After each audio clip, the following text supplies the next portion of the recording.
Guys, we're gonna try this again because I had did an entire filming with the audio off.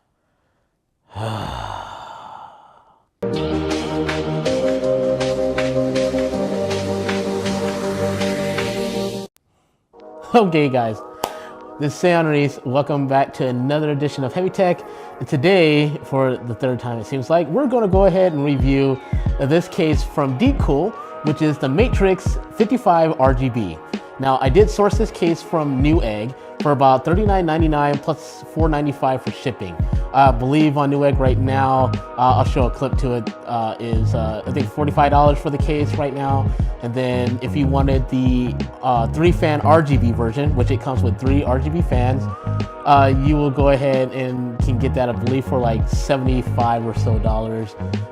There'll be links in the description down below to both cases if you guys want to go ahead and check any of those products out. Okay guys, what makes this, I don't even know why I said okay, like that wasn't necessary. What makes this case great in the price point it's in is the features that DEEPCOOL gives you. It's like the two things that most people are clamoring for nowadays, which is tempered glass and RGB. And they do that in spades. They actually give you really good glass. It's not too thick. It's actually pretty thin and lends to the weight of the case not being too heavy out of the box. The metal is not too thin, but it is thick enough that, you know, definitely give the case a lot of rigidity. Continuing talking about the features is the fact that you can put any size case that you want.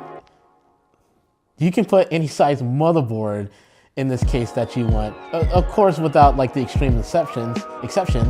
You can go anywhere from MATREXX all the way to EATX motherboards. So if you have any of those extra things at home, or you just want a little bit more of a workstation, this case can can accommodate you quite well. Another added bonus of the case is that it has pretty solid radiator support, although the air cooling support is a little bit less to be desired. You know, I'm an air cooling guy and I like to put large heat sinks. This is not going to be the case for you. The air cooler that I did use for this is just a Cooler Master MA410M, the top version. So it's not like it's a really tall heat sink, but between the glass and the actual tower itself is like only a couple of millimeters of space. Like, so I barely cleared the case with this air cooler. So if you're looking for any tall air coolers, I'd be really suspicious and double check the measurements between what you want to get and what the case is able to accommodate, so you don't run into any issues of it actually hitting the glass. If you like to leave the door off, then you can do what you want. If that's something, you know, that you don't care for or mind, just to have the cooling that you're wanting, I just want to let you know that, you know, you are going to run into some issues if you're trying to stick anything large into this case.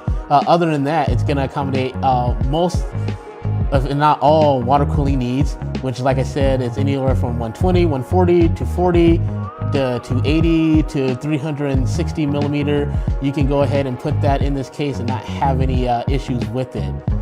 What else is pretty neat is the integrated RGB on the front panel. So you have a nice assortment of front IOs. You know, you have your power switch, the RGB LED switch, a reset switch, 2 USB 2.0 ports, 1 USB 3.0 port, and that's about it so far as the front panel. The button on the front IO for the RGB will allow you to change colors from static to breathing to strobing, individual colors, and then, you know, the normal rainbow colors that you see defaulted when you hook up an RGB device. For fan support, you have a myriad of options. You can either have 3 120 millimeter fans or 3 140 millimeter fans in the front, 2 120 millimeter or 2 140 millimeters at the top, and then only a single 120 millimeter at the rear. The case also supports graphics cards up to 370 millimeters in length and has 7 expansion slots for any add-in devices you might want to connect to your motherboard. So my opinions about this case is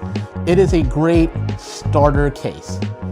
If you happen to buy a motherboard that's a little too large, or maybe you got something a little bit smaller, not knowing exactly what you wanted to do, this case is perfect because it will fit any of those cases. Like I said before, ITX all the way to EATX, you're covered, so you don't have to worry about having the wrong motherboard for the case. It accepts it all.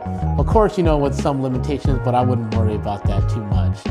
Other than that, to me, it meets what it's being pushed as for so far as in the price point, as a very inexpensive case that gives you a lot of flair. To me, it's more form over function, so it's going to be meeting what everybody's kind of looking for right now with the whole tempered glass and RGB theme going on. And it does those things pretty well, gives you a lot of customization with it.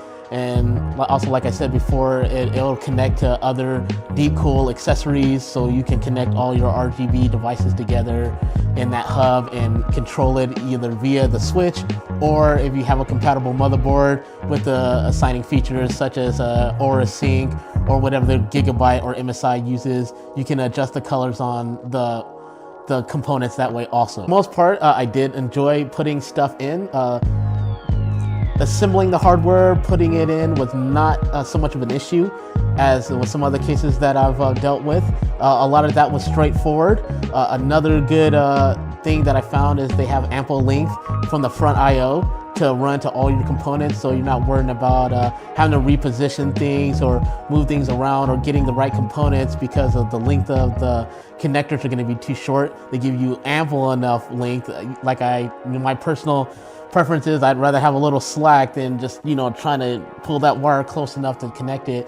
And DEEPCOOL does a pretty good solid of giving you the right amount so you can go ahead and connect those things. I think the fit and finish could have been a little bit better with the case. With the front panel meeting with the actual metal of the chassis, it wasn't quite as aligned. There are some discrepancies between the distance, like the plastic on the case is a little bit shorter than where it meets to the metal frame. It's not quite flush. There is a little indentation or step down from the top of the case to where the front panel meets. The lack of RGB, the lack of grommets, rubber grommets in the case, I think could have really added a little more class to it. They wouldn't have to overdo it. But just adding those sorts of things would make the case look a lot cleaner when you put your devices in. And even if they charge like a couple of bucks more, I'd pay it just to get that little bit of extra. I'm a little bit indifferent with the PSU shroud. I like when they have them. It's not so much a necessity for me.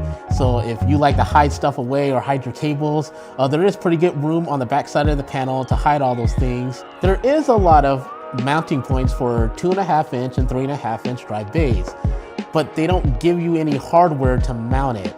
I don't know if the holes are just to be small enough with the available tapered screws that they have to connect your SSDs and things to the case, but if they had some sort of caddy system, it would have been a lot better.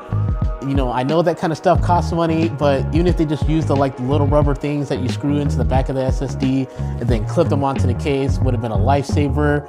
They only give you a drive caddy cage in the front of the case, the compartment where the PSU is, and it's great. You loose 2 screws and you can pull out the caddies and attach your 3.5-inch to 2.5-inch drive bays, but they only give you 2 of those.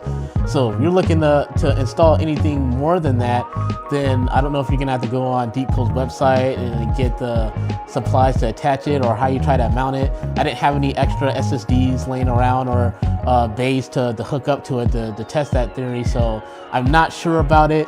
There are no clear directions, even looking inside the manual of how to mount that stuff too, other than the drive bay in front of the case. So far as airflow, I think it'll do okay. It does have quite a few slits on the sides of the case because, of course, the front panel on the very front is glass, so you can see inside the case, which is pretty cool. It's not like a very large opening. I didn't see on the inside if there was an actual filter to filter the air coming into the case that way. I'm gonna have to double check. I didn't look at it this time around. Not the front, but the top of the case does have a magnetic dust filter, and it's offset. So where the fans are mounted, they're a little towards the glass. Most likely to accommodate for space when you put in your motherboard. If you have tall heat sinks, it's so the radiator, if you want to put a top mounted radiator, doesn't come in contact with the motherboard and start hitting those devices. So you can go ahead and mount stuff without having too much of a clearance issue. I know to some this case might seem a little mediocre. especially those who are not so into the form and more into the function of the case. But I think DEEPCOOL just strikes an equilibrium with so far as trading off features to, you know, from features to features, so far as things looking good and things working. There's definitely things they can improve upon, the fitment issues, the form and function type thing. But for the price you're getting, I think it's pretty sufficient. I do recommend the case. I did have fun building in it, other than the cable management. I think that sucks so far as there's no rubber grommets, the way you're routing the cables. I think there should be a little more thought put into how they're placing the holes, where to place the holes, the caddy situation, or attaching extra drives or storage to the case. I didn't think it was thought out very much. You know, they kind of took like a little cookie cutter approach of, we'll just put some holes here and you can attach stuff. I mean, if you don't have a whole lot to put in there, then it's not a problem.